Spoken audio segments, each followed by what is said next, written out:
Blind in a world of light. Hey friends, tonight we begin a journey into one of the most tender and mysterious miracles in the life of Jesus. No thunder, no parting skies, just dust, whispers, and a quiet man sitting in darkness, waiting for something he can't name. If you've ever felt overlooked or wondered if God sees you, you may find yourself in his story. So, before you get comfortable, take a moment to like the video and subscribe, but only if you genuinely enjoy what I do here. And leave a comment to tell me where you're listening from and what time it is for you right now. Now, dim the lights, maybe turn on a fan for that soft background hum, and let's ease into tonight's journey together. You sit beside him at the edge of the road. His hands rest in his lap, rough from years of searching, not for coins, but for certainty, for presence, for meaning. He was born blind, not injured, not struck by illness, born into a world of sound, scent, and sensation, but no light. He's never seen the olive trees that bend over the road, never seen the faces of the ones who pass, never seen his own hands, though he's traced their shape thousands of times. What does it mean to be blind in a world made for the eyes? You feel it in the way people walk around him, how they drop a coin without stopping, how they talk as if he's not there, or worse, talk about him as if he cannot hear. He hears everything. The clink of sandals on stone, the laughter of children, the murmurs of men quoting scripture, the whispered questions that always come too late in the day to ignore. Did his parents sin? Was it something he did before birth? Why would God allow this? He hears them all. And the hardest part? He's never had an answer. His world is defined not just by what he cannot see, but by the weight of what others assume about him. You watch him tilt his head as people pass, his face calm, almost peaceful. But you know, beneath that stillness, there's a storm of longing. He wants to see, not out of vanity, not to be more like others, but to know the colors people speak of, to see the way sunlight falls across water, to look into the eyes of another and understand what connection means, but mostly to look upon the face of God. He hears the world but cannot behold it, and yet he still hopes. Every morning, he returns to this place near the city gate. The warmth of the sun is his clock. The softness of the soil beneath his fingers tells him where he sits. The voices of the crowd form a kind of map, a landscape of life he navigates without vision. People know him here, not by name, just by placement. He's always here. The blind man near the gate, the one with the cup. They don't ask his story. They assume they know it. You sit beside him in the rising warmth of morning. He shifts his shoulders, adjusts the cloth around his knees. Listen, because today feels different. The footsteps sound slower, heavier, not rushed. People are following someone. You hear it too, a hush behind the usual noise, a ripple of reverence moving through the crowd. And then someone stops, right in front of him. Not a coin, not a question, just presence. You watch the blind man's head left, his expression alert, not frightened, just ready. A voice speaks, low, calm, filled with something that hums deeper than words. Rabbi, who sinned, this man or his parents, that he was born blind? It's a question he's heard 100 times before. But this time, the answer will be different. Because the one answering isn't just another passerby. He is the light of the world. He is the one who sees in ways no one else can. He is Jesus. And today, everything will change. Not all at once, not in a blaze, but in steps, in touch, in faith. And for the man born blind, this will be the first day he ever sees light. But already, he is being seen, truly seen, not as a problem to explain, not as a punishment to justify, but as a person to love. And you sit with him as the first breeze of mercy brushes across his skin. The healing hasn't begun yet, but already the darkness is being stirred. Section 2. Days at the Gate, Nights in Silence. The sun lifts higher now, spilling honey-colored warmth across the stones at his feet. You feel it too, how even heat carries its own kind of rhythm. He adjusts slightly, turning his face toward the light, though he's never seen it. He's learned to recognize the world by warmth, by echoes, by the hush of passing clouds. This is the man's place, his daily station at the city gate. Not chosen, not special, but familiar. Here, the stones remember his presence. The vendors recognize the hollow of his voice. Even the dogs tread lightly around him now, as if he's part of the landscape. He doesn't beg with loudness. He doesn't stretch out his hand with force. He waits. Sometimes that waiting yields a coin. Sometimes it yields nothing at all. But it is not just coins he longs for. No, beneath it all is the quiet ache. Does anyone see me? You sit beside him in the silence that fills the spaces between footsteps. The morning grows louder with trade, greetings, conversations, but they all pass him by. And at night, the world recedes. The gate closes, the voices fade, and he returns to the single room he knows as home. It's not much. A mat, a bowl, the gentle rustle of wind against dried reeds in the ceiling. No family waits for him. No friend lingers to speak. Only silence. And in that silence, he traces the outline of his own fingers, over and over again. Sometimes he speaks aloud, not to anyone in particular, but to God. Do you still make things new? His voice breaks the stillness like a pebble dropped into still water. He talks of colors, though he's never seen them. Of stars, though he's never glimpsed their shine. Of faces, though he's never known the difference between a frown and a smile. But even in that darkness, he dreams. And in those dreams, he walks with sight. He sees children playing, lamps glowing, the sea shimmering with dawn. And he wakes. To silence, to stillness, to dark. Still, the dreams do not leave him empty. They whisper, maybe one day. So he returns to the gate. Each morning, each evening. The same stone beneath him, the same breeze at his back. And you sit beside him now, hearing what others never pause long enough to hear. His thoughts, his longings, his prayers whispered not in grand temples, but into the folds of his own robe. He remembers voices from his childhood, ones that said healing was for the worthy, that if he had been born blind, it must have been someone's fault. Maybe his mother, maybe himself. And that wound, deeper than blindness, has followed him. But somehow, it hasn't broken him. Still he hopes. Still he waits.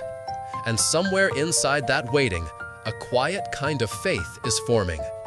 Not the loud declarative kind, not the kind that boasts in crowds, but the kind that watches wind rustle fig leaves and says, yes, you are there. The kind that believes without ever having seen. He doesn't know Jesus is near, not yet. He doesn't know that love is drawing closer with every footstep. But something in him has started listening differently. The air feels thick with possibility, and though he cannot explain it, he tilts his head, as if hearing a familiar voice just out of reach. His heart quickens, not with fear, but with recognition. And perhaps that is the beginning of every miracle. Not the moment the eyes open, but the moment the soul senses it is being sought. Tonight, as the last merchant calls out his wares, as shadows stretch longer across the gate. You watch him gather his things slowly. There's no rush, because even in the repetition of his days, something is stirring. And when he lays down again on that humble mat, you hear his final words before sleep. Still here, still waiting, still listening. And somewhere beyond the city walls, the footsteps of a Savior are drawing near. The sound of questions, not answers. Morning again. Not dramatic, just quiet light spilling between rooftops, nudging the city awake in pale gold. You sit with him as he smooths the mat beneath him, fingers brushing dust from fabric, listening for the familiar rhythm of footfalls through the gate. This is his world, defined by what he hears, not what he sees.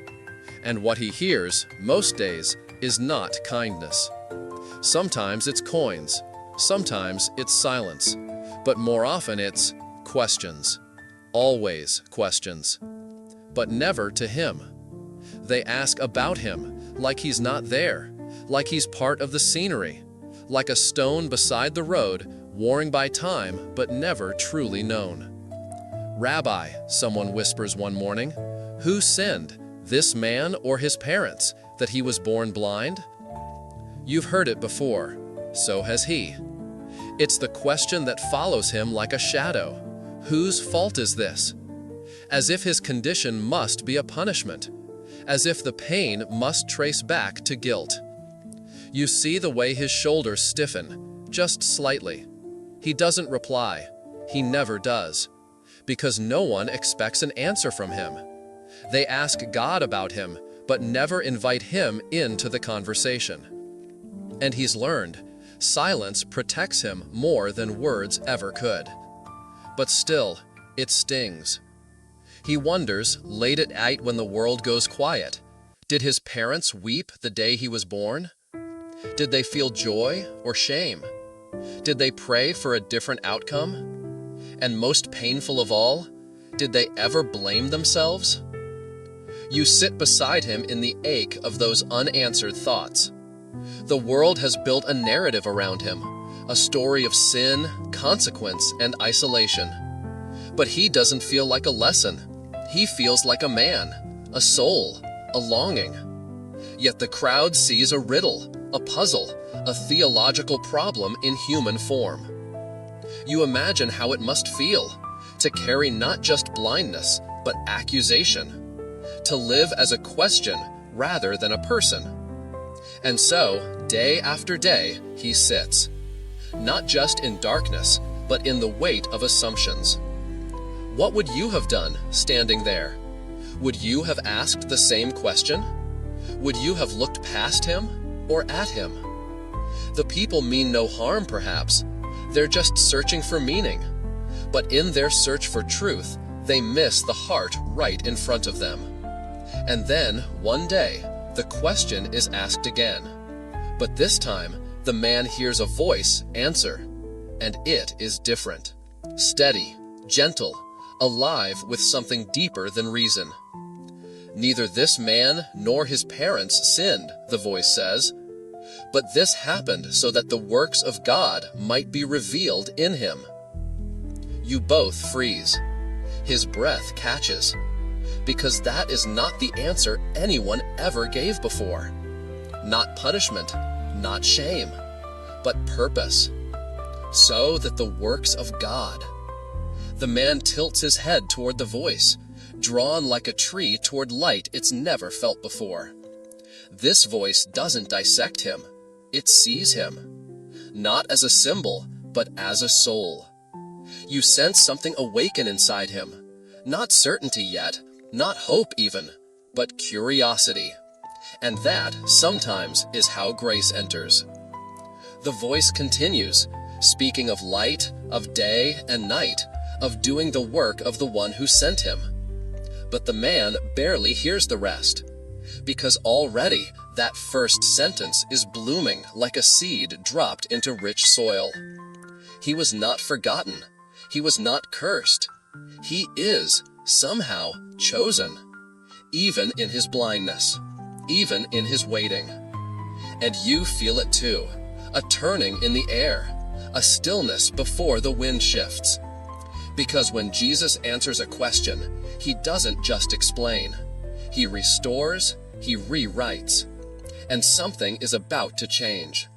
Not only in what the man sees. Footsteps that don't walk past. You're used to the rhythm by now. People pass him, shadows flicker, sandals scuff stone, and the day moves on. But today is different. You hear it before you see it. A group walking together, not rushed, not anxious, but purposeful. And they don't walk past. Their steps slow. The hush that follows them carries a presence. Even the birds seem quieter, as if something holy is nearing. You watch the man's head tilt slightly. He's listening, not just for sound, but for something deeper. A presence, a shift. Then the feet stop, right in front of him. Not beside him, not behind him, right in front. And still, he waits. He has learned not to assume kindness. Too often, stillness means judgment, curiosity, cruelty wrapped in curiosity. But then comes the voice again, low and even, the same voice that spoke of light and purpose. And it doesn't ask a question this time. It bends down, closer. You can feel the nearness of Jesus now. So close, the blind man could reach forward and brush the hem of his robe. But he doesn't. He stays still, open, receptive. There is something sacred in that stillness. Then you hear the sound, faint, strange, intimate. Jesus spits into the dust. It's unexpected, unusual, but not undignified. It is as if he's speaking a language older than words, one written in soil and breath. He kneels. The man cannot see it, but you can. Jesus' fingers move through the dirt, stirring it into something more, mud, clay, something ancient and alive.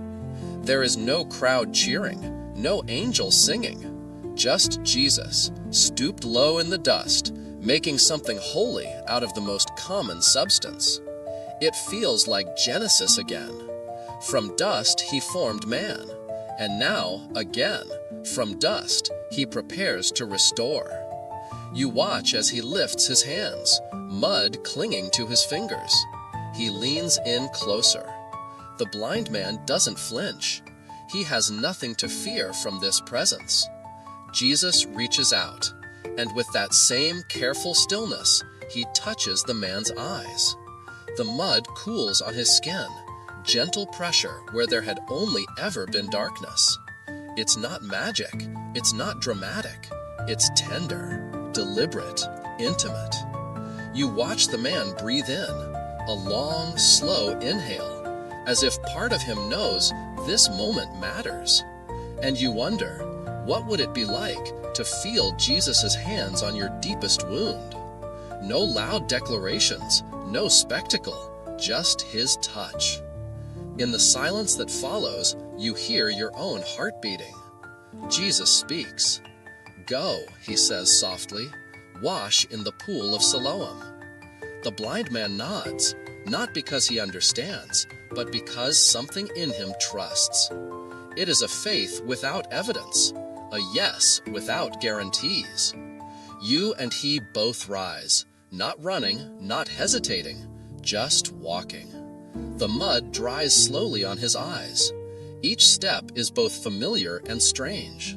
He's walked this path before, but never with such weight in his chest, never with a command wrapped in hope, and never with the memory of a Savior's hands still lingering on his skin. Others might see only a blind man with dirty eyes, stumbling toward a pool. But you see it now. He walks with promise. Not sight yet, but promise. The footsteps that once passed him by have now turned to guide him forward. And you walk with him, toward water, toward light, toward something he cannot yet see, but already believes. Neither this man nor his parents. The road to the pool of Siloam curves gently downward, lined with uneven stones warmed by the morning sun. You walk beside him as he follows the sound of voices, the flow of footsteps, the distant echo of water. The mud on his eyes begins to dry. It tugs slightly at his skin, each crack a reminder that something has been placed over him, something sacred, something strange. He does not ask why. There is something in the way Jesus spoke, not just what he said, but how he said it, that silenced the need for explanation. Still, the words linger. Neither this man nor his parents sinned. You hear them again, like a soft refrain in your heart. Not sin, not shame, but purpose. You glance toward him. Though he walks carefully, hands slightly raised for balance, his face is not fearful. There's something almost peaceful in his expression, as if he's walking towards something more than sight. And perhaps he is. The dust rises gently around your feet. Vendors call out in the distance, unaware of the miracle unfolding down the road. You imagine what it must feel like. A lifetime of blame undone in a single sentence. To hear, for the first time in your life, that your suffering was not punishment, but possibility. How many nights had he wondered? How many times had he asked God to explain? And now, the answer has arrived, not as a scroll, not as thunder from heaven, but as a man kneeling in the dirt beside him. Jesus did not heal with distance. He healed with presence. He did not explain the mystery of pain. He entered it. You pause with the blind man at a turn in the path. He listens. A faint trickle of water now reaches his ears, not loud, but persistent. He knows the pool is near, and something in him steadies.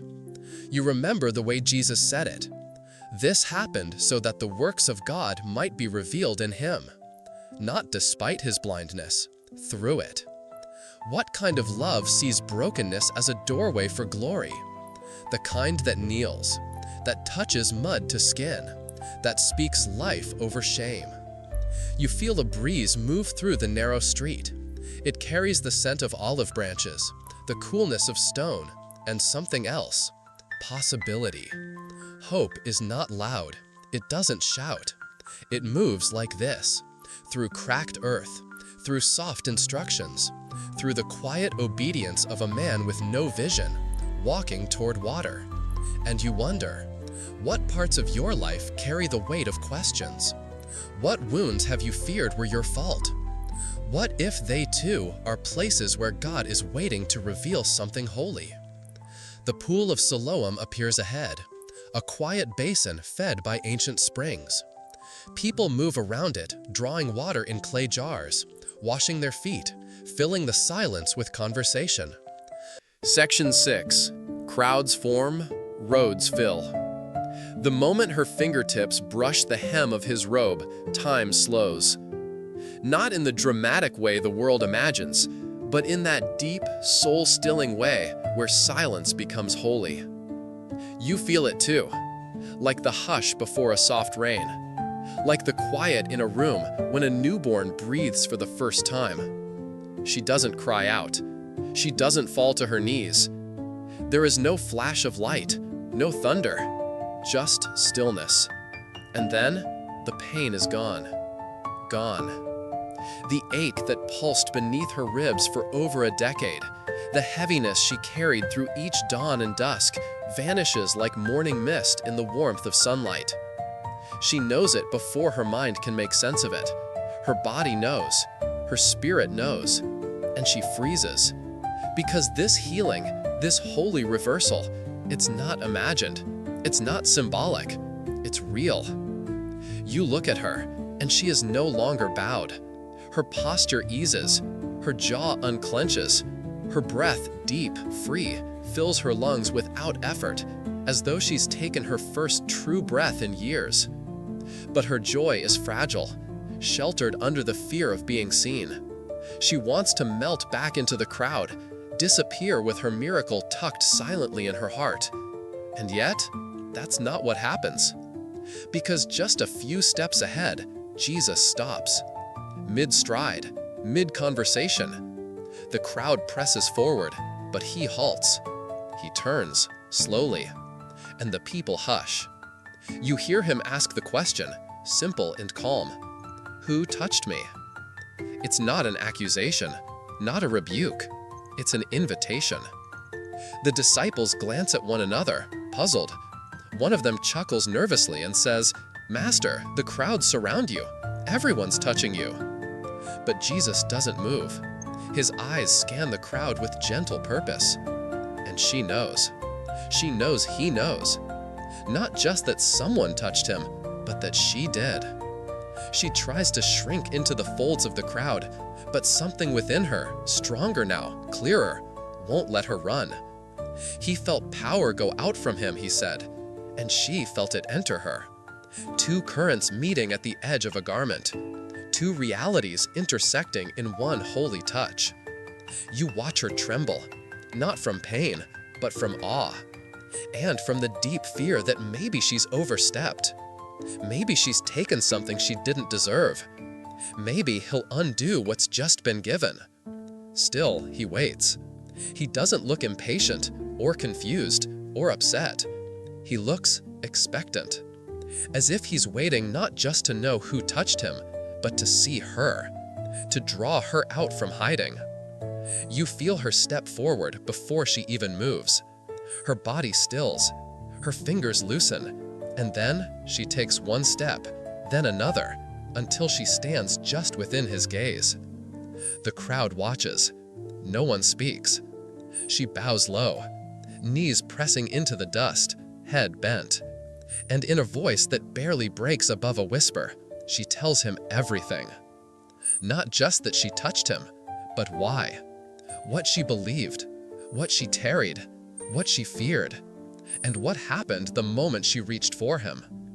Her words fall like petals into the silence, each one sacred, each one honest. You stand beside her. You hear your own heartbeat.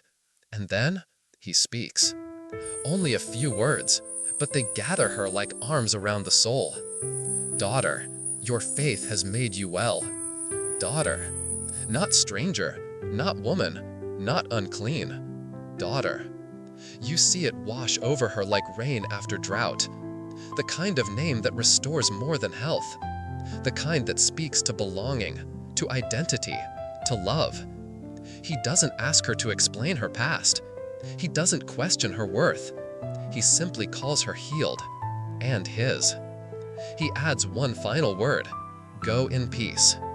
And somehow she knows how.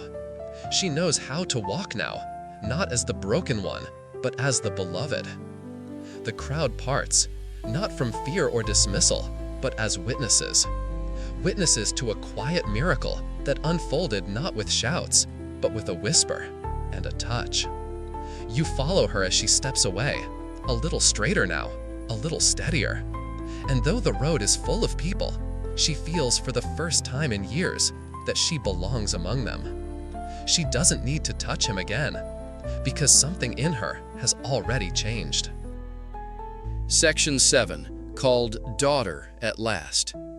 The word echoes long after the crowd moves on. Daughter. She turns the word over in her mind again and again as she walks, not away in retreat, but onward in release. You walk with her down the path, past olive trees whispering in the afternoon breeze, past villagers who no longer seem threatening, past the dust her own healed feet stirred gently into the air. Daughter. No one had called her that in years. She was that woman, the sick one, the unclean.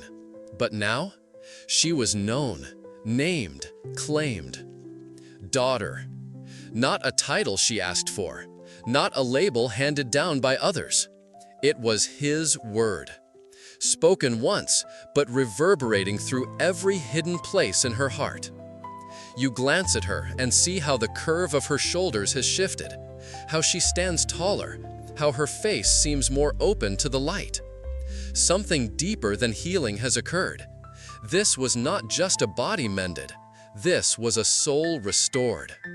She moves slowly, as if savoring each step, like someone tasting freedom for the first time. You both pass a garden, small, tidy rows of herbs and wildflowers.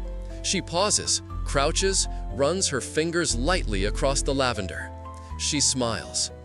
Not because she's forcing herself to feel happy, but because joy has returned to her like a long-lost friend. Not sudden and loud, but soft, like the morning sun breaking through a window. And now, for the first time in 12 years, she doesn't think about how to stay hidden. She doesn't scan for exits. She doesn't pull her shawl tighter around her face. She breathes deeply, letting the air move through her without pain, without fear. And you realize, this is what it means to be truly seen.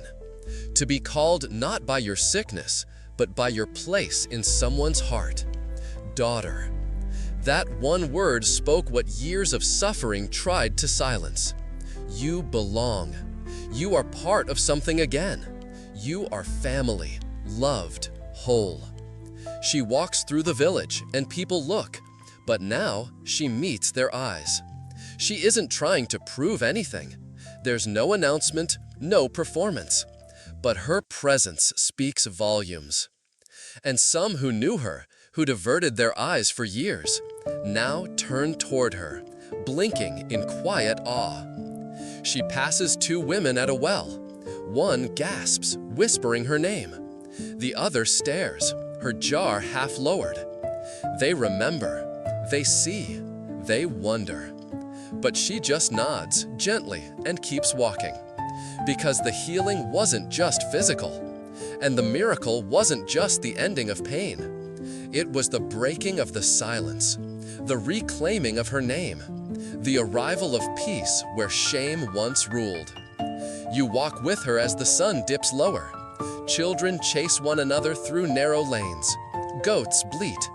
Evening lamps begin to glow behind curtained doors. And the woman, no longer unnamed, no longer hidden, finds herself drawn toward a quiet grove.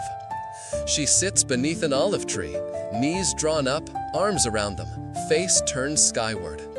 You sit nearby, both of you wrapped in golden dusk. And now, with no one to press through, no crowd to part, no robe to reach for, she whispers his name again. Not as plea, not as wish, but as thanksgiving. Jesus.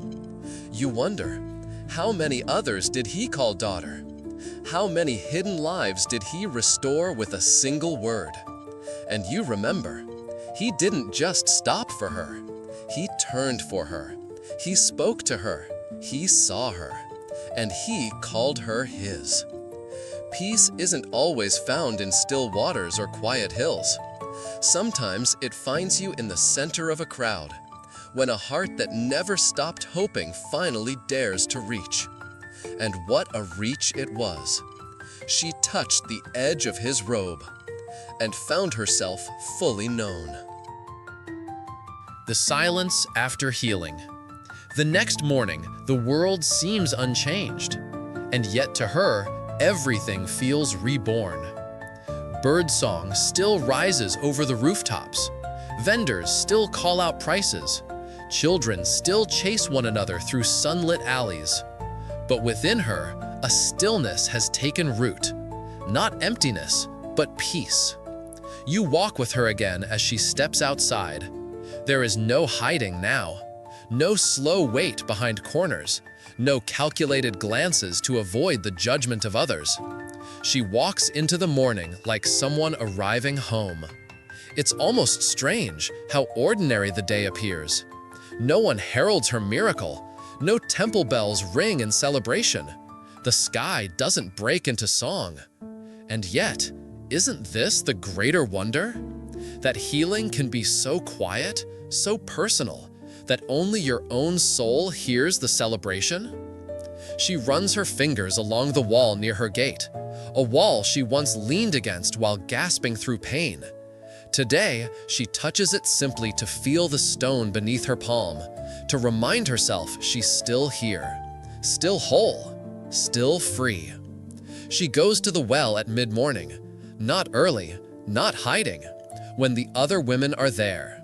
She joins the line. No one speaks at first. They glance her way, some cautious, others curious.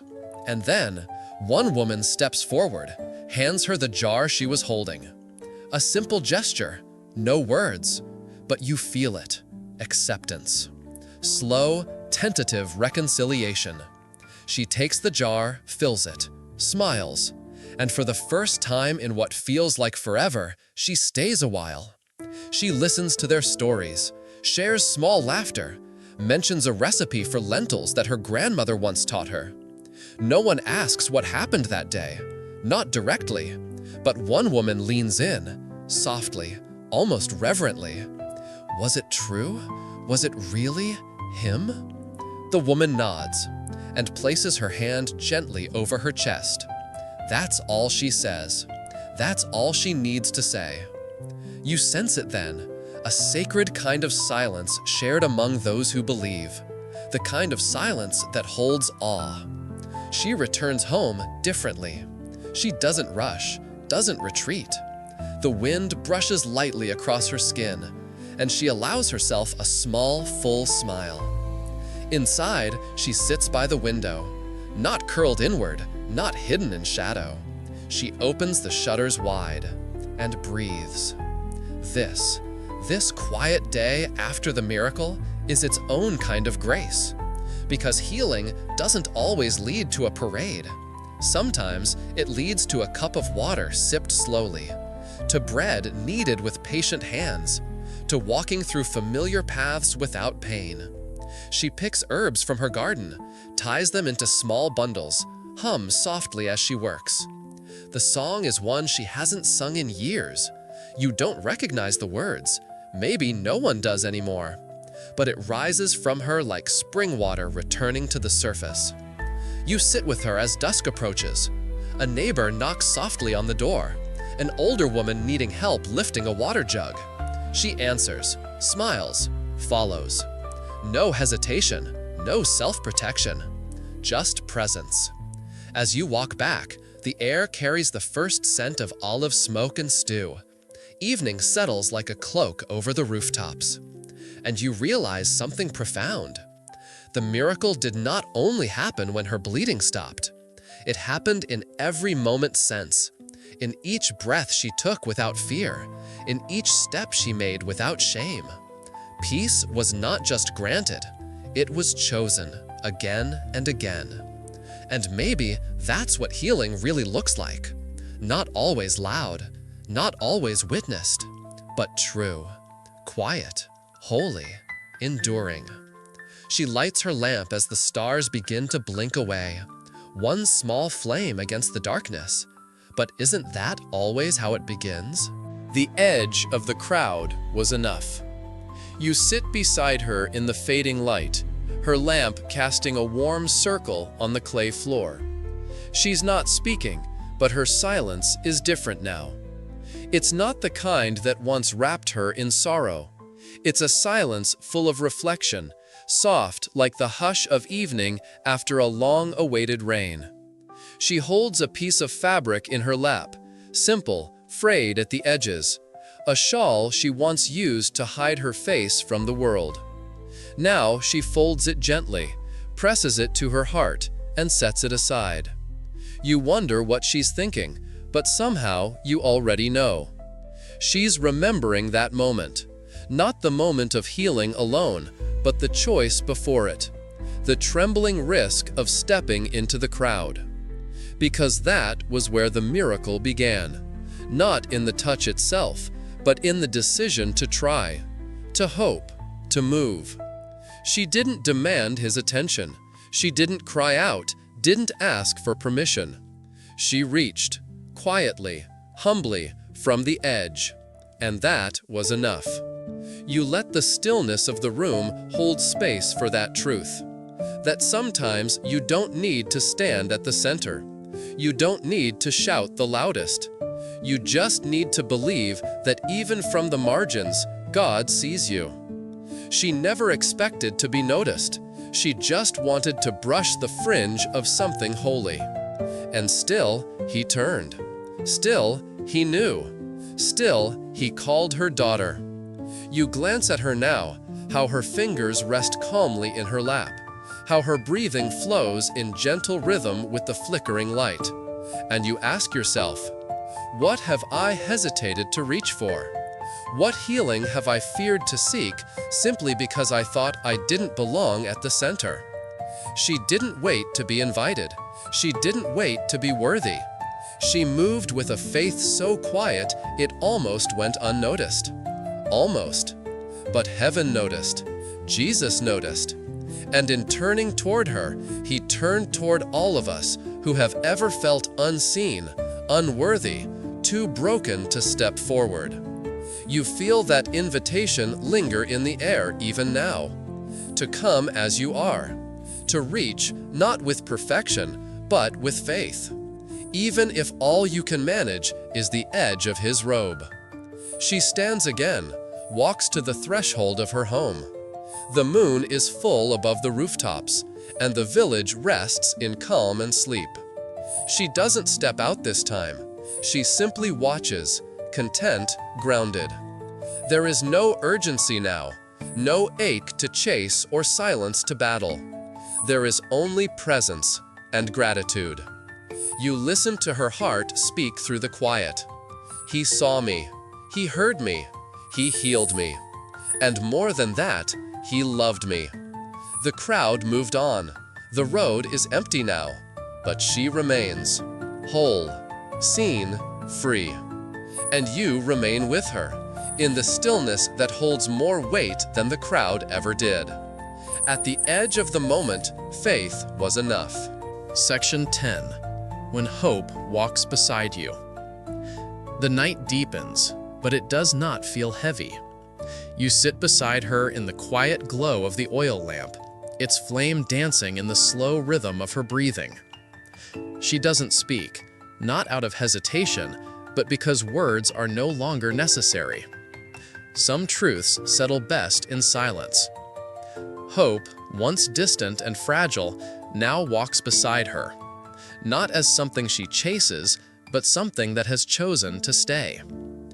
She stands slowly and moves through her small home, touching the corner of the table, adjusting a clay jar, folding a cloth with care.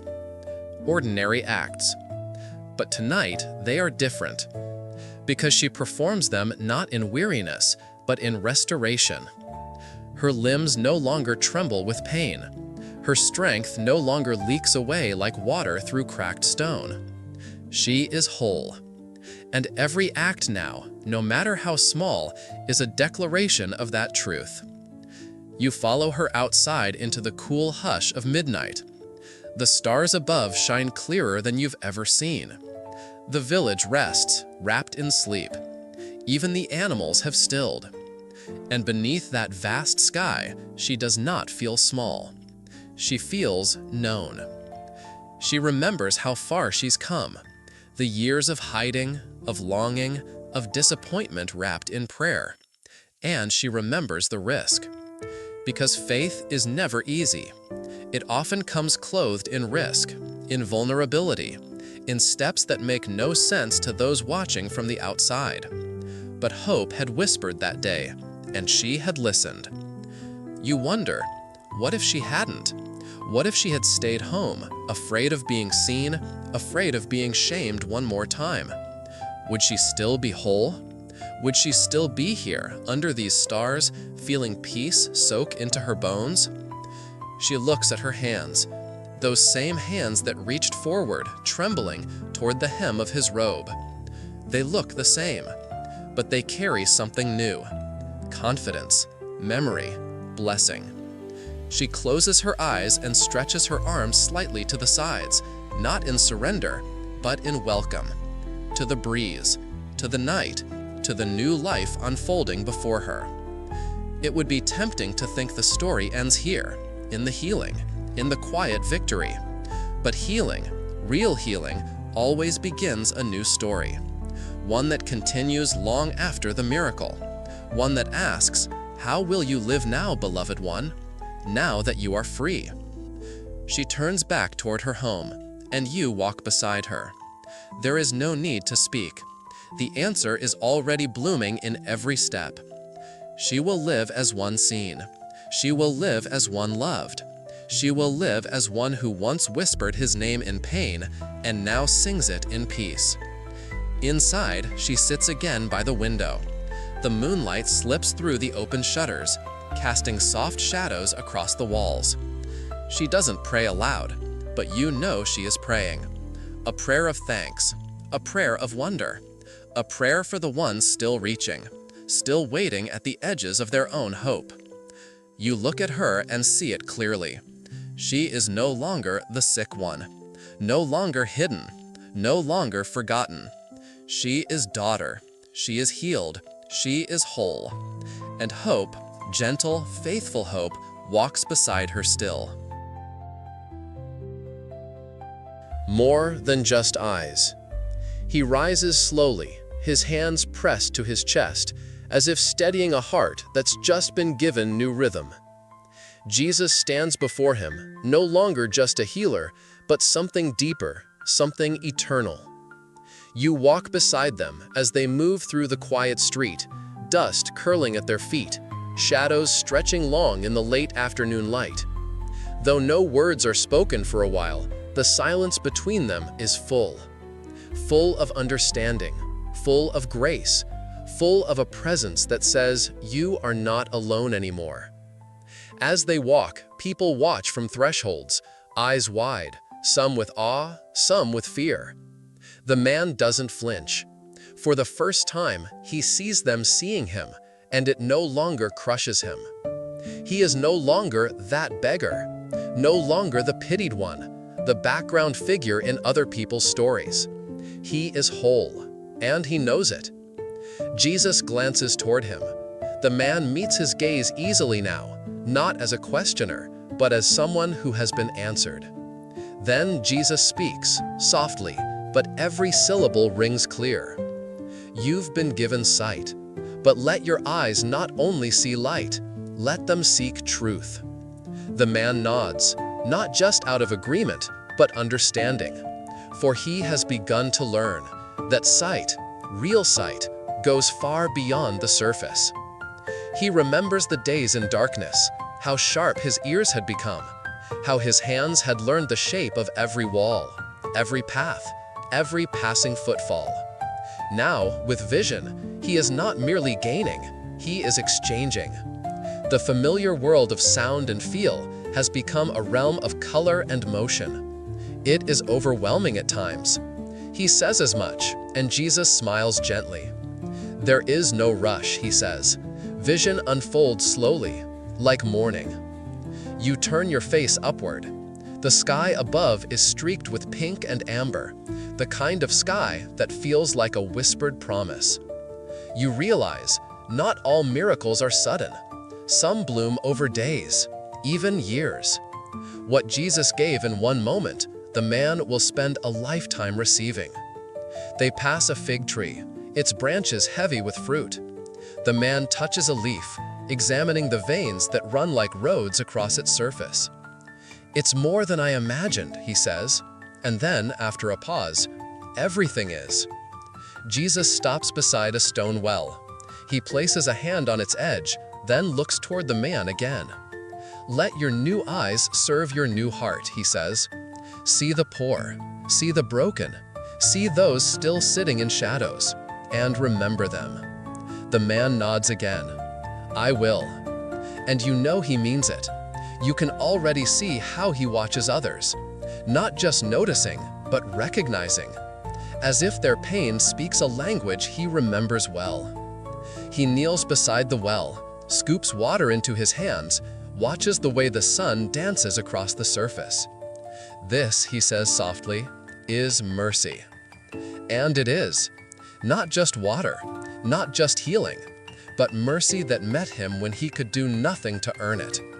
You feel the emotion rise in him again, not the overwhelmed wonder of before, but something steadier: gratitude, purpose, peace. Jesus begins to walk once more. The man follows without hesitation.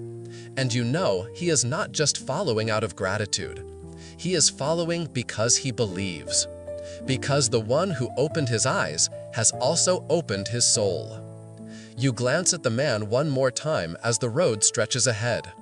He is not the same as he was hours ago, and yet he is more himself than ever before.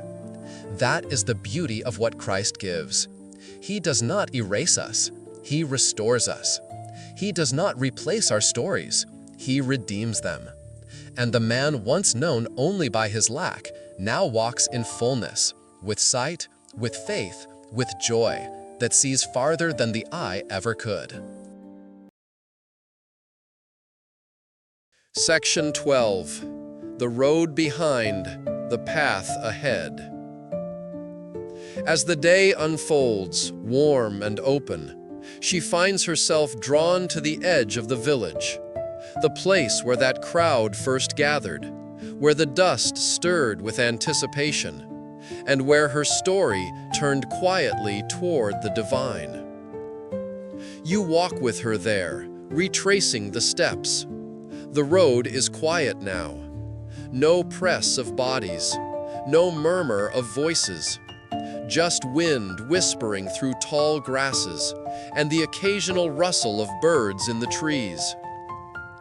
She stops where it all began, that place in the crowd, where she slipped in like a shadow, afraid to be seen, but desperate to be healed. She kneels gently, pressing her palm to the earth. It feels like returning to a sacred altar, not made of stone or incense, but of dust and hope. She doesn't cry. She doesn't speak. She just rests there, letting memory and gratitude intertwine. You sit beside her in the silence, and it becomes clear. This isn't just where her body was healed. It's where her courage began. Because it took more than belief to reach for his robe. It took defiance. A defiance against shame. Against the rules that said she didn't belong. Against the years that whispered she was forgotten. She wasn't healed because she was brave. She was brave because she believed healing might still be possible, even for her, especially for her. Now, as the breeze lifts strands of her hair, she gathers a small stone from the ground. She turns it in her hands, then places it gently on the earth where she knelt. Not as a shrine, but as a marker, a quiet testimony. He met me here. You imagine how many others will pass this spot, never knowing what happened here, never seeing the sacredness pressed into this soil. But she will know, and you will remember. She rises and begins walking again, this time not toward home, but beyond. The road stretches out like ribbon under the sun, leading toward neighboring hills, toward new places, toward unfamiliar names and faces. You sense it in her steps, the call to share, not to preach, not to argue, but to live the truth she now carries, to be a quiet witness, a walking story of restoration. You pass shepherds guiding their flocks, children gathering wild figs, elders resting beneath fig trees with slow-moving shadows. She smiles at each, offering greetings, not grand gestures, just warmth. That's all it takes sometimes, to be the person who smiles, who pauses, who listens. And though they may not know her story, they feel something in her presence, a lightness, a peace. And isn't that what a miracle truly becomes once the moment has passed? Not a spectacle, but a presence. Not a shout, but a steady glow. As she climbs a small hill, the wind lifting the edge of her robe, she stops once more and looks back. The village rests behind her, bathed in soft light. It holds her past, her sorrow, her waiting, her ache. But it also holds her beginning. And the road ahead?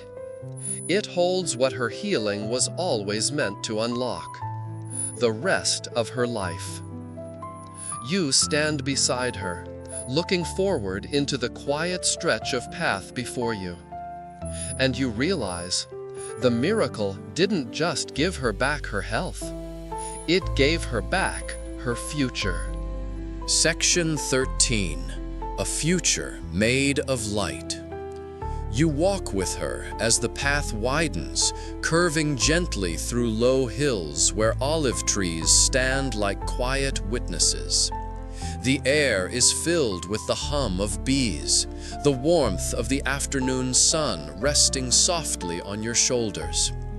She doesn't speak much now, not because she has nothing to say, but because peace doesn't always speak in words. You sense it in her, that her healing has become a rhythm, woven into the simple things she now chooses to do. She pauses often, not out of fatigue anymore, but out of wonder, to notice the color of the wildflowers, to watch a hawk glide overhead in a perfect circle, to place her hand on the bark of a weathered tree and feel its age. Each pause is a prayer without words. You come upon a small house just beyond a rise, a modest home with a worn gate and a courtyard of cracked stones. A woman stands at the entrance, frowning gently over a pot she's tending. The woman you walk with steps forward, offering her help before anything is asked. The homeowner hesitates, then nods. And as they speak, you see how easily she slips into kindness. No effort, no performance. She is simply present. And it becomes clear, this is how she chooses to carry her healing. Not with fanfare, not with boasting, but with quiet acts of service, woven into ordinary life. They work together through the afternoon, kneading dough, grinding spices, watering the garden with buckets passed from hand to hand. Children appear at the edge of the courtyard, curious, barefoot, wide-eyed. She smiles at them and waves them closer, and before long there is laughter, not loud, but honest, the kind that rises like birds startled into flight. You sit beside her in the shade as the sun begins to dip. She's tired now, but in a good way. The kind of tired that follows a day well spent. The kind of tired you earn. The other woman places food before her. Fresh bread, herbs, a small bowl of lentils. And for a while, they simply eat together. No questions about the past.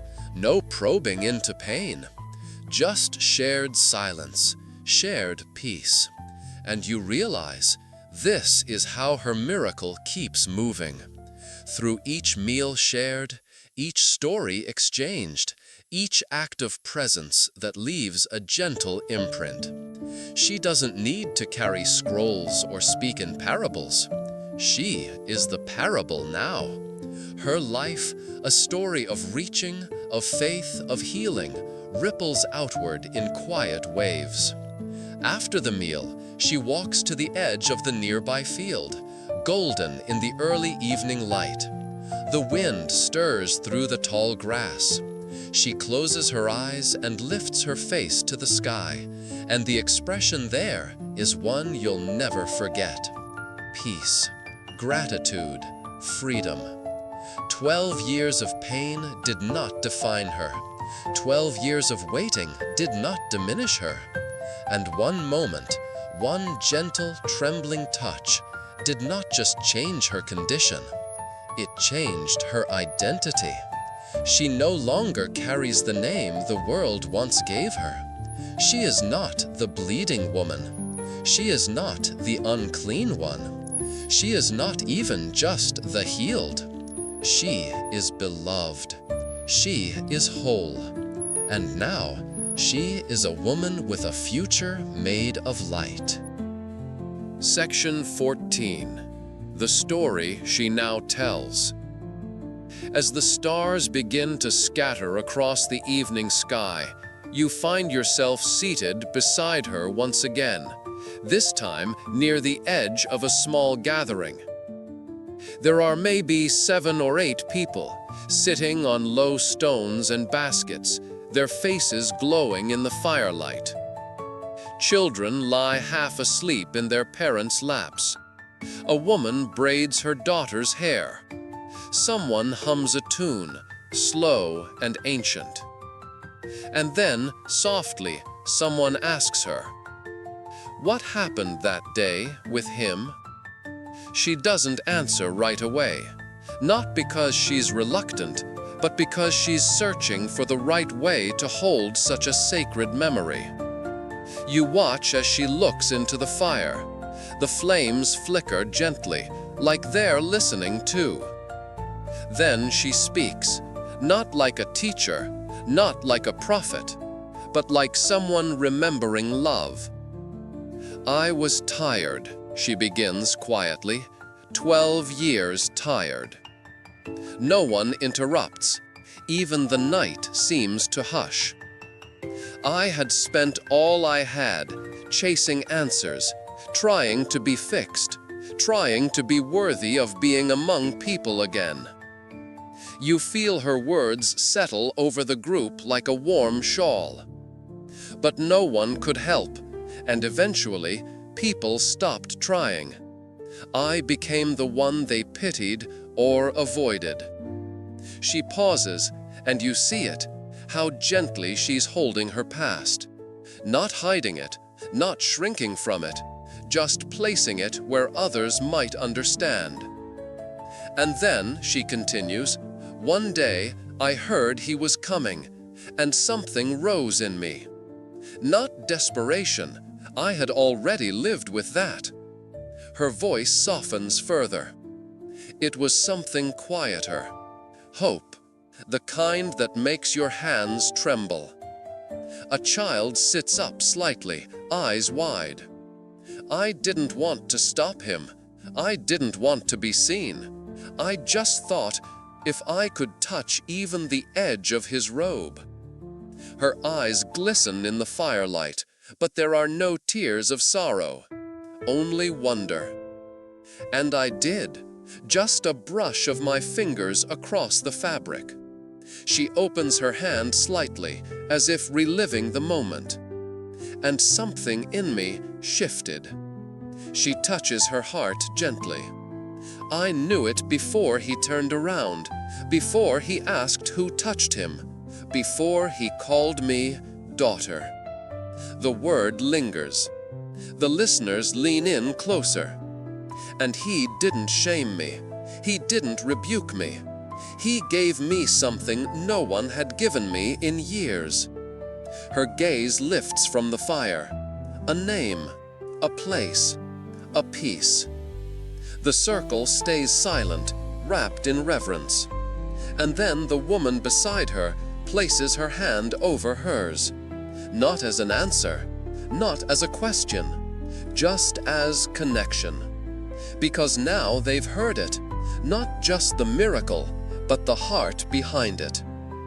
You watch as others begin to speak, not loud, not formal, just fragments. "My brother, he hasn't walked in years. My husband is growing more bitter, I don't know how to reach him. My child stopped speaking after his father died."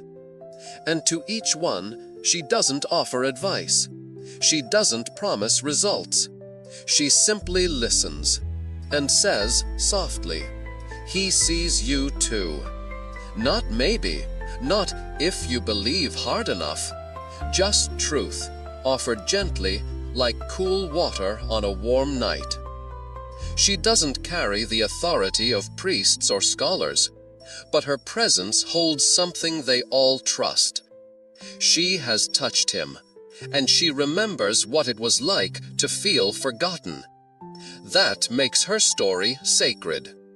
And now, it is no longer just hers. It has become something others carry too. A story passed not through books, but through hearts. Through firelight. Through shared silence. Through the quiet courage to say, "I understand." She looks at you as the stars deepen, and you understand. Miracles don't always end at the touch. Sometimes they begin there. Section 15. The name she now wears. Morning arrives softly once again, not in a rush, but with gentle light seeping through the edges of the world. You're with her as she walks down the hill, feet bare against the earth, the smell of dew clinging to the grass. She carries a basket, not full yet, just waiting, like her heart once did. There's a quiet joy in her movement now, not giddy or loud, but grounded. You see it in the way her shoulders no longer fold inward, in the calm of her gaze as she greets the first face she sees. They no longer look at her the way they used to, and more importantly, she no longer sees herself that way. You pass a group of travelers on the road. One of them whispers something, eyes widening slightly as they realize who she is. But it's not shame she feels. It's not fear. She turns, meets their eyes, and smiles. "Yes," she says softly, "I was the one who touched him." The words carry no apology, only peace, and something deeper, like an identity being fully owned for the first time. Because she has come to understand. The world may have known her by her pain, but heaven knows her by her faith. And that's the name she now wears. Daughter, healed, restored. You walk with her through a field of tall grain.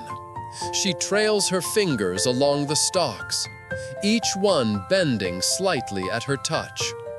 The sun is rising steadily now, and with it, something opens in her. She stops for a moment, turns her face toward the sky, and breathes in deeply. It's a breath that says, "I'm still here. I'm still whole, and I am no longer waiting to live." She reaches a grove where others are gathered, women preparing baskets for the market, men tending animals, children playing at the edge of the stream. Someone calls out her name, not the one people used to whisper behind her back, not the name laced with pity or discomfort, her true name. The one her mother spoke when she was first born, the one she thought she had lost under the weight of illness and isolation. It echoes across the field, and she answers without hesitation, because she has come home to herself. You sit nearby, beneath a tree, watching her move among the people. She belongs now, not because they finally accept her, but because she has accepted the truth of her worth. She laughs easily, shares bread, offers help without hesitation. And when a child falls nearby, scraping a knee, she's the first to kneel, to offer comfort, to whisper the kinds of words once whispered to her. "It's going to be all right. You're not alone. You're seen." And perhaps that is the greatest proof of her healing, that she now helps others reach for what she once longed for. Not just health, but wholeness, dignity, belonging. The day stretches long and golden, and as shadows grow once more, you follow her home. She lights her lamp without ceremony. The flame flickers, steady. She no longer fears the dark. She sits by the window again, as she did on so many nights before. Only this time, she's not waiting for healing to come. She's resting in the joy of having already received it. You sit with her as the stars return, and the final truth settles gently into your heart. She is not the same woman who reached for his robe, and yet she is. Still reaching, still believing, still living by faith, but no longer hidden, no longer broken. She is no longer the sick one. She is the one who touched heaven and was touched in return. Now the story becomes soft, like candlelight flickering low, like the hush that comes after prayer. The blind man once sat in darkness, but now he walks in peace. And you have walked beside him tonight. You've felt the dust beneath your feet, seen the fig leaves sway overhead, and heard the voice of Jesus not as thunder, but as stillness.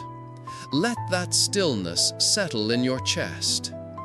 Inhale slowly, exhale gently. You are not rushed. You are not alone. You are not forgotten. Even in your quietest moments, the eyes of heaven are on you, with compassion, with purpose, with love that never leaves. Let this night cradle you like warm hands. Let your breath fall into rhythm, soft and even. Let your shoulders release their weight into the pillow beneath you. Whatever burdens you carried today, they are not yours to hold tonight. Let the voice of the healer whisper once more. You are seen. You are whole. You are mine. The stars above remain quiet. The world below grows still. And your soul, it is safe here. So rest now. Sink deeper into a silence filled with grace. Nothing else matters. Only this peace. Only this moment. Only this love.